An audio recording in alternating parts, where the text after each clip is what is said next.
Greetings from citizen health and team academy IAPSM connect. और आज हमारे साथ ओबेसिटी पे बात करने के लिए हैं डॉक्टर निकिता शर्मा, जो कि असिस्टेंट प्रोफेसर हैं कल्पना चावला मेडिकल कॉलेज करनाल हरियाणा से। बहुत बहुत स्वागत है मैम आपका सिटीजन हेल्थ सीरीज में। Thank you doctor Ritu. आज हम लोग बात करने वाले हैं ओबेसिटी के बारे में, मतलब एक मोटापा जो आजकल बहुत कॉमन बीमारी हो रही है, बीमारी ही है, एक नया ट्रेंड कह सकते हैं, जो छोटे बच्चे से लेकर बुढ़ों तक को परेशान करके रखा है। तो मैम, सबसे पहले मैं आपसे ओबेसिटी के बारे में ही जानना चाहूंगी कि अगर हम लोग इसको साइंटिफिकली थोड़ा डिफाइन करें तो what is obesity? Doctor Ritu, अगर हम इसको साइंटिफिकली डिफाइन करेंगे तो obesity is basically excess accumulation of fat. Body में जितना हमारी बॉडी को रिक्वायरमेंट है उससे ज़्यादा अगर फैट हमारी बॉडी में आ रहा है तो it will lead to obesity. Obesity जैसे आप बोल रहे थे कि डिजीज कहें क्या कहें इसको, तो एक्चुअली ओबेसिटी बहुत सारे डिसीजेस के लिए रिस्क फैक्टर है, डेफिनेटली है बहुत। अगर हम बात करें मोटा मोटा तो लगभग 200 से ज़्यादा डिसीजेज हैं जो ओबेसिटी की वजह से हो सकती हैं। रिस्क बढ़ जाता है ओबेसिटी में, जिनमें कॉमन हम जानते हैं डायबिटीज़ हैं, हाइपरटेंशन है, CVDs हैं। So these are kind of things. Mental health disorders हैं जिसमें डिप्रेशन है, बॉडी इमेज डिसऑर्डर्स हैं। So these are to name a few. But बहुत सारे डिसीजेज के लिए ये एक रिस्क फैक्टर है और अपने आप में भी ये एक डिसीज ही है, बिकॉज इसकी वजह से अगर बहुत ज़्यादा मोटापा है तो it will lead to chronic debilitation and ultimately there will be multi organ dysfunction भी होता है ओबेसिटी की वजह से। तो it is both a risk factor for various diseases and itself a disease. अच्छा, तो इसको मैम नापने के लिए कुछ तो पैरामीटर्स यूज होते होंगे ना, जैसे अब हम लोग तो अगर नजरों से सिर्फ माप सकें तो अब जिनको हम कह रहे हैं कि नहीं आप बहुत मोटे हो गए हो, उनके लव्ड वंस कहेंगे कि नहीं अभी तो कहाँ, अभी तो कुछ फैट है नहीं। तो इनके क्या क्या पैरामीटर्स होंगे ओबेसिटी को मापने के लिए, या डिफरेंट पैरामीटर्स जो हम डिस्कस कर पाए? बिल्कुल। देखिए, ओबेसिटी क्या है कि कुछ स्टैंडर्ड पैरामीटर्स हैं जो कि हम बच्चों में अलग यूज़ करते हैं, एडोलसेंट्स के लिए अलग यूज़ करते हैं, बड़ों के लिए अलग यूज़ करते हैं। तो अगर हम बच्चों की बात करेंगे तो जैसे हम बच्चों में ग्रोथ को ट्रैक करते हैं, तो सिमिलरली वेट फॉर हाइट बच्चों के लिए पैरामीटर होते हैं। And anything which is beyond 2 standard deviation in weight for height for the children, there are charts available. जैसे हमारे WHO ग्रोथ चार्ट अवेलेबल होते हैं, इसी तरीके से बच्चों के वेट फॉर हाइट चार्ट्स भी अवेलेबल होते हैं। तो 5 साल तक के बच्चों के लिए हमें वेट फॉर हाइट चार्ट्स देखने होते हैं। तो अगर 2 स्टैंडर्ड डेविएशन से ज़्यादा है तो इट इज़ ओबेसिटी। अगर हम एडोलसेंट्स की बात करें और 5 साल से ऊपर के बच्चों की बात करें, तो उनमें हम लोग जो है BMI फॉर एज देखते हैं। ठीक है, तो BMI फॉर एज के उनके चार्ट्स अलग से बने होते हैं, तो उसमें भी 2 स्टैंडर्ड डेविएशन से ज़्यादा अगर है तो इट इज़ ओबेसिटी। एडल्ट्स के लिए we just measure BMI। BMI is body mass index. Body mass index में हम लोग एक नंबर निकालते हैं जिसमें हम न्यूमरेटर में लेते हैं वेट किलोग्राम्स में और डिनोमिनेटर में हम हाइट लेते हैं मीटर स्क्वायर में। ठीक है, तो इस तरीके से हम लोग के पास जो वैल्यू आती है उस वैल्यू को देख के हम डिफाइन करते हैं कि कोई ओबीज है या ओवरवेट है या नॉर्मल वेट है। तो ये हमारा WHO का एक मापदंड है जिसको हम यूज करते हैं। It is well defined by WHO, जिसमें 18.5 to 24.9 kilogram per metre square अगर किसी का वैल्यू आती है तो it is defined as normal. Beyond 25 till 30 it is overweight and more than 30 is obese, and obese के different categories हैं। If it is more than 40 तो इसको morbid obesity बोलते हैं। morbid obesity मतलब obesity अब अपने आप में इतना बड़ा डिसीज बन गया है कि किसी भी इंसान की डेली एक्टिविटीज हैम्पर हो जाती हैं और उसकी वजह से कंसिक्वेंटली आपके बॉडी फंक्शन डिसफंक्शन में कन्वर्ट हो जाते हैं बहुत सारे, और इसका मोस्टली सर्जिकल इंटरवेंशन या मेडिकल इंटरवेंशन की हमें इस समय ज़रूरत पड़ती है। So these are different parameters. इसके अलावा और भी होते हैं जिनको कि हम इतना रिलायबल नहीं मानते, जैसे हम बॉडी फैट को असेस कर सकते हैं, बट उसका प्रॉब्लम ये है कि उसके लिए कोई सेट पैरामीटर्स नहीं है जिससे हम मेजर करके बता पाए। तो most commonly used for adults is the BMI और बॉडी मास इंडेक्स। ओके, तो मैम अगर पैरामीटर्स पता चल जाएं तो ओबेसिटी एक्सटेंड के बारे में कुछ डिस्कशन करेंगे please. Obesity ko, if we see, obesity has been there in the earlier times also, but in the recent years, from the past 2 decades, the prevalence has increased. अगर हम बात करें आज की डेट में through out the world, so we have almost 1 billion people who are overweight or obese. So it is quite a good number. दुनिया में 1 अरब लोग इस पर्टिकुलर चीज से ग्रसित है. इंडिया की बात करेंगे तो India is also the country that has not been untouched. Earlier, obesity used to be a disease of only the developed countries, but now we are seeing more of the obese and overweight cases in developing nations or the low and middle income countries, right? So India में females, they are more obese if we go by the numbers, and if we see the prevalence has increased almost by 12%. तो पहले जो 1990 के time पे लगभग 1% females थी जो obese थी, now there are 12% females who are obese. So we have increased in number. Similarly, अगर हम बच्चों में भी बात करेंगे तो there was a report, CNSS करके कॉम्प्रिहेंसिव न्यूट्रिशनल रिपोर्ट थी, सर्वे रिपोर्ट थी जो बच्चों में और एडोलसेंट्स में जिसने ओबेसिटी और बाकी न्यूट्रिशनल चीज़ों को देखा था. तो उसमें भी ये हमें पता लगा कि लगभग हमारे ऑलमोस्ट 3.5 बिलियन के आसपास बच्चे हमारे ओवरवेट ओबीज हैं, है ना. तो हमारे पास अभी ओवरवेट ओबेसिटी में बहुत ज़्यादा नंबर्स हैं.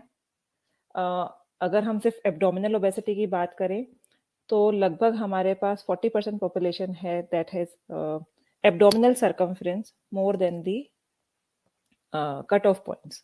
तो ओबेसिटी अभी इंडिया में काफ़ी ज़्यादा देखने को मिल रही है, तो इसीलिए हमें इसके लिए बात करनी चाहिए. And today is the good day to talk about it because today is world obesity day. So ya, so we are doing this talk on the right day, I guess. Okay. Ma'am इसके कैसे, मतलब हम कैसे कहें कि हमें पता चल रहा है कि अब मोटापा बढ़ रहा है? इसके कॉजेस क्या होंगे और अगर बढ़ गया तो उसके कॉन्सिक्वेंसेस क्या होंगे? कॉजेस डाइवर्स कॉजेज हैं इसके. There is no single cause जिसको हम बोलें कि मोटापा बढ़ेगा. One of the things is physical inactivity. Second is if we are taking diet which is not adequate. Adequate in the sense कि सिर्फ requisite amount खाना is not adequate. हमें उसमें proper nutrients होने चाहिए. If we are taking only the empty calories जैसा कि हम junk food में आजकल promote हो रहा है, right? So that will lead to excess obesity, abdominal fat accumulation. Okay. तो हमें अपनी diet को adequate रखना होगा. There are certain factors जिनका हम कुछ नहीं कर सकते, like I told कि females they are more obese, right? So this factor is also there that females they tend to be more obese. एक और चीज जो है, एथनिसिटी भी कहीं ना कहीं आपका वेरी करता है. जो हम बोल रहे हैं कि अब हमें लोअर मिडिल इनकम कंट्रीज में ज्यादा देखने को मिल रहा है because we have a tendency, if we see the South Asia population it forms a major chunk of obesity. तो we have this tendency. Even the cut off points जो WHO ने हमारे लिए रखे हैं they are bit lower, right. तो उसको भी हम लोग एक नॉन मॉडिफाइबल रिस्क फैक्टर है. बट बाकी जो हमारे फिजिकल इनएक्टिविटी है, अल्कोहल इनटेक है, even person who is taking alcohol they tend to be obese. Abdominal obesity उनमें ज्यादा देखने को मिलती है. People who are taking more of sugars and salt they also tend to have higher fat accumulation. तो refined sugars खाने से body fat बढ़ जाता है. सिमिलरली जो सॉल्ट ज़्यादा इंटेक है तो उससे भी देखा गया है कि हमारे ओबेसिटी बढ़ती है. So these are different causes. And as I said in the beginning कि कंसिक्वेंसेस की अगर हम बात करें तो लगभग 200 से ज़्यादा डिसीज हैं जो कि ओबेसिटी की वजह से हो सकते हैं. इसके अलावा जो हमारे NCDs हैं, रेगुलरली हमें देखने को मिलता है कि ओबीज लोगों में ज़्यादा आपके रिस्क बढ़ जाता है डायबिटीज़ होने का. डायबिटीज में if a person changes there lifestyle और उसके बाद में हम उनका शुगर नापते हैं तो बहुत फर्क पड़ता है डायबिटीज में, simply just by reducing the weight. Similarly आपके CVDs हैं, उनका रिस्क बहुत बढ़ जाता है बिकॉज ऑफ द ओबेसिटी और ओवरवेट. मेंटल डिसऑर्डर्स, डिप्रेशन है, वो आपको ज़्यादा देखने को मिलता है. So these are different consequences that we see with the obesity, with the setup of obesity or overweight. तो इसकी कुछ प्रिवेंटिव स्ट्रेटजीज मैम बताइए कि ये ओबेसिटी हो जाए तो उससे पहले ही इसको ओवरवेट वाले स्टेज पे ही रोका जा सके कि नहीं भई अब ओवरवेट हैं, हमको अब नॉर्मल की तरफ मूव करना है। सबसे पहले तो हमें अपने वेट को ट्रैक करके रखना चाहिए।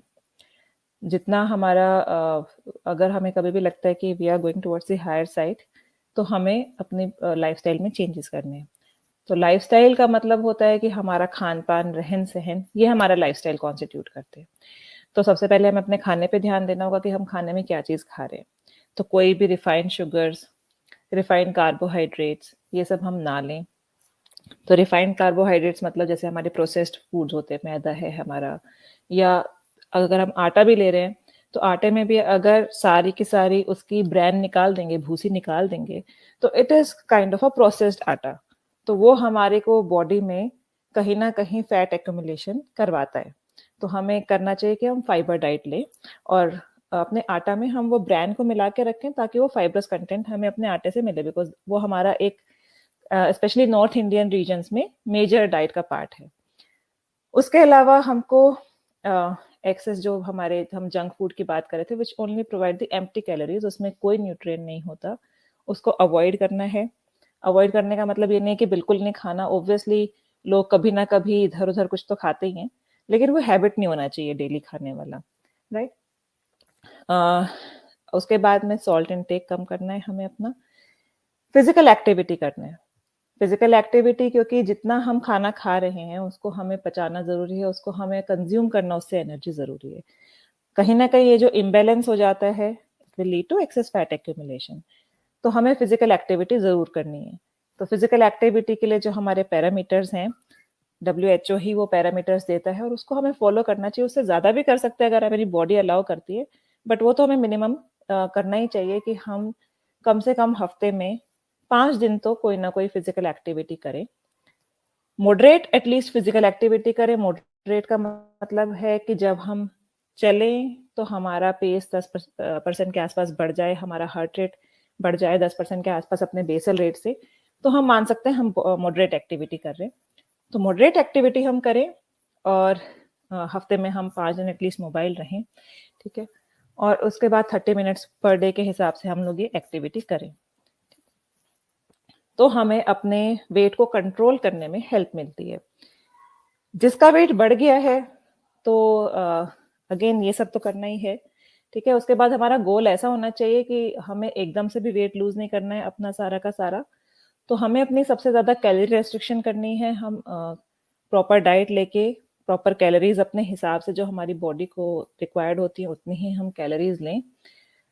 और डाइटिंग करते हुए हम ये ध्यान रखें कि हम 1 किलो पर वीक का अपना टारगेट से ज़्यादा वेट लूज़ ना करें। क्योंकि अगर हम एकदम से बहुत वेट लूज़ करेंगे तो हमारी बॉडी में उसके भी अलग कॉन्सिक्वेंसेज़ होते हैं। तो ये हमारा एक गोल होना चाहिए कि लगभग 500 किलो कैलोरी को हम लोग रेस्ट्रिक्ट कर पाएँ डेली और लगभग 1 किलो से 1.5 किलो मैक्सिमम हम पर हफ्ते के हिसाब से वेट रिड्यूस कर पाएँ। तो ये हमें करना चाहिए। इसके अलावा हमारे ये तो हम जो पर्सनल लेवल पे कर सकते हैं। ओबेसिटी क्योंकि बहुत एक डेबिलिटेटिंग कंडीशन खुद के लिए भी है, जिसको जो ओबीज़ होता है they have to face the stigma also, right? And they are always worried about their weight और उस वेट के चक्कर में कभी ज़्यादा भी खाया जाता है, कभी वो बुलिमी और ये सब चीज़ें भी वेट गेन जिनको होता है उनके साथ देखने को मिलती हैं। So, this has to be identified as a problem. This has to be, addressed not only at the personal level, but at the government level also, policy level also. So, there have been policies like schools may, that is the best time to start any, habit. तो schools में physical activity को promote करने वाली चीज़ें होनी ही चाहिए। schools में कोई भी आपके जो इस तरह के एम्प्टी कैलोरी फूड्स हैं, जंक फूड्स हैं, चिप्स हैं, इस तरह की चीज़ें जो हैं, इट इज़ मैंडेटेड कि वो कहीं भी उसके 50 यार्ड्स के सर्कल में ना दी जाए और स्कूल कैंटीन्स के अंदर ये सब ना दिया जाए, समोसा, कचौड़ी, ये सब चीज़ें स्कूल कैंटीन्स में ना दी जाए, है ना? और स्कूल यार्ड के आसपास भी 50 यार्ड के सर्कल में ना दी जाए।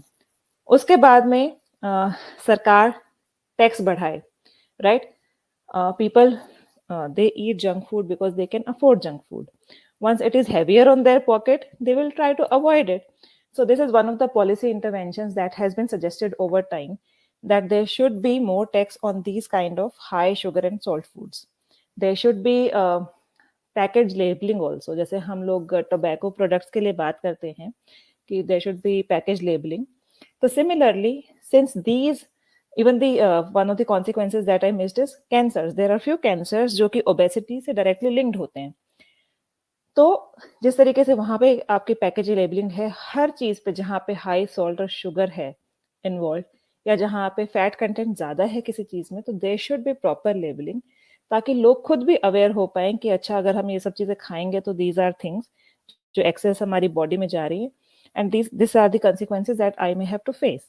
तो इस तरह की चीजें हमें गवर्नमेंट लेवल से पॉलिसी लेवल पे चाहिए, बिसाइड्स इंडिविजुअल एफर्ट्स, ताकि ओबेसिटी को एज अ होल आप टैकल कर सको.